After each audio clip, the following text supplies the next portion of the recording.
bassist Marcus Miller has a very unique project that he's touring all over the world with.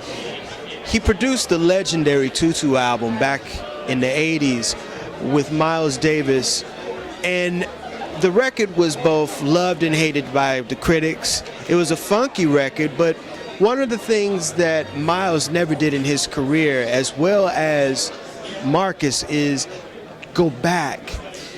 Marcus was propositioned to do and play the music of Tutu in its entirety, and Marcus decided, okay, he'll do it, but he'll also make it in a form where he can bring it contemporary to 2010 audiences with the help of trumpeter Christian Scott.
Miles Davis's philosophy musically is to never look back, and this project is very interesting because you not only played background for him for many years as his bassist, but you produced Tutu.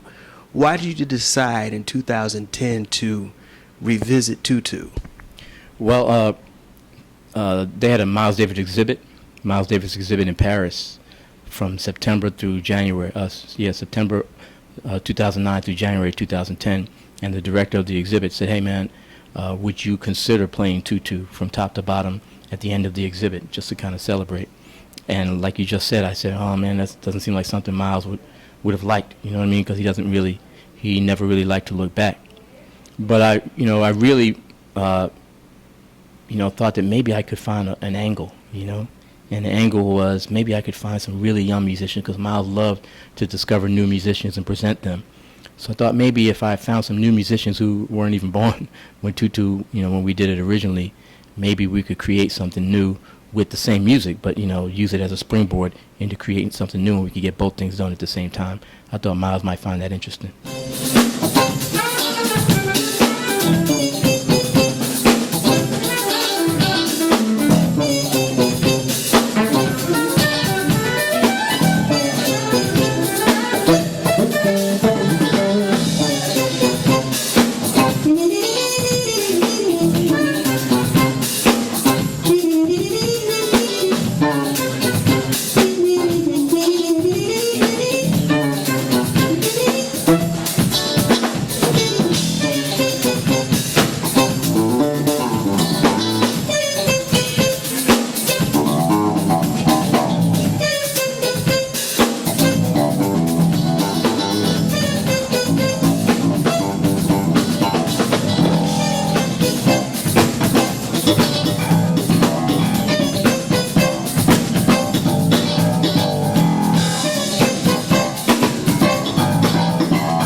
How did you choose Christian Scott, of all trumpet players, to perform the tribute to the Miles Davis Revisited? Well, the thing about Miles Tutu Revisited is I didn't want somebody who would just play like the CD.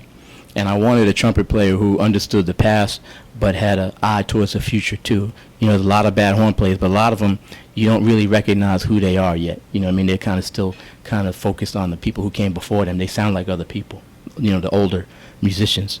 And Christian's, although he really understands the past, he seems like he's really pushing to try to create something new, to try to add to the language of jazz. I think that's every jazz musician's responsibility, especially the great jazz musicians, is to add some words to the language so that it keeps growing.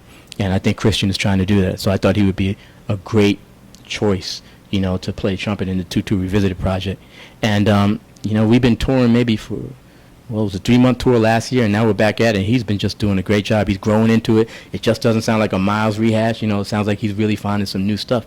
And people are always surprised when they come to the gig because they think it's just going to be a nostalgia thing. And it's not that at all, man. We're using those notes to try to create something for today.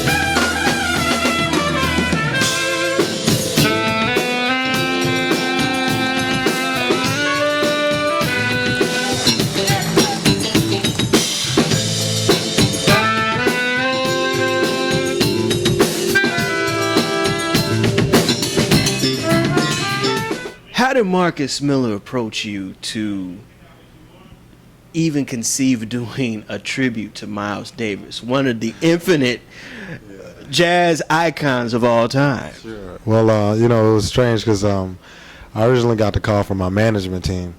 They told me Marcus was looking for me. Of course, when they told me that, I was excited, But when they told me what he was doing, at first I kind of had reservations just because, my music is what it is, and, I have all these concepts of how I think things should be, But I had to step outside of myself a little bit and say, this is a profound opportunity to be around a guy that's a great master and has a really interesting history in this music, and is a person that you can learn a lot from, in addition to being a really cool guy.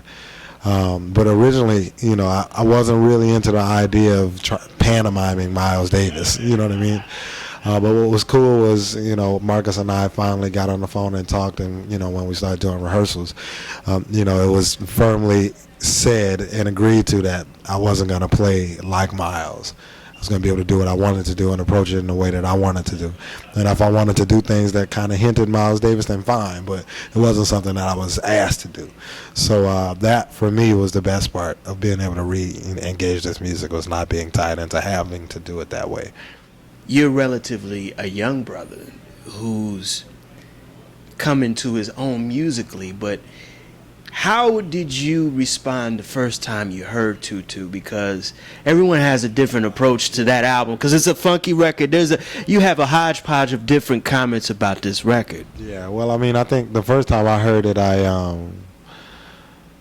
think I was like 13 or 14. I didn't get it. You know what I mean? When I was a preteen and a very young teenager, I was really, really religiously into bebop, So anything that existed outside of that I wasn't into. But it wasn't until a couple of years later that I realized that Miles was actually playing bebop over Tutu.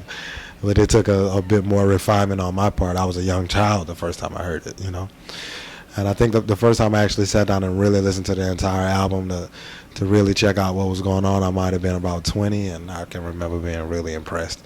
I think that there were a lot of textural things going on, a lot of sonic things that were happening that were different from a lot of albums that I had heard before, and I kind of enjoyed a reprieve from all of those things, especially even given Miles Davis's body of work, So I thought it was cool once I actually had a chance to really listen to it. But at first I wasn't into it because I just didn't get it. I was a baby, That'll do it again for another edition of the Pace Report, reporting live here at the Highland Ballroom here in New York City.